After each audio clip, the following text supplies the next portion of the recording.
মেসিকে নিয়ে কিছু কথা। নেইমার বলেছেন কোনো সন্দেহ ছাড়া মেসি বিশ্বসেরা, মেসি আমার আইডিয়াল, আমার আদর্শ। আর ক্যাসমেরো বলেছেন মেসিকে যারা ভালোবাসেন না তারা ফুটবল সম্বন্ধে বোঝেন না। আর এমবাপ্পে বলেছেন মেসি শুধু ফুটবলের রাজা নয়, তিনি মহারাজা। এলিসন বেকার তিনি বলেছেন আমি মেসির অনেক বড় ভক্ত। আর কাকা বলেছেন আগামী 10 বছরে 10 জন রোনালদো আসবে, কিন্তু আগামী 10 বছরেও একজন মেসি আসবে না। আর বেকহ্যাম বলেছেন রোনালদো মেসির লেভেলেই নয়। আর রোনালদিনহো বলেছেন মেসির সাথে যে কোনো প্লেয়ারের তুলনা করা অপরাধ।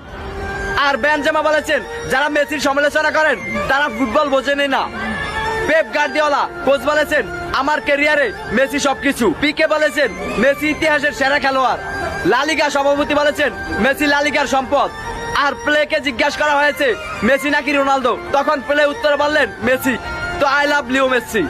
তো এই ভিডিওর মাধ্যমে কোনো প্লেয়ারকে ছোট করা দেখা হয়নি। তো যদি কোনো ভুল হয় তাহলে ক্ষমা দৃষ্টিতে দেখবেন। তো সবাই ভালো থাকবেন।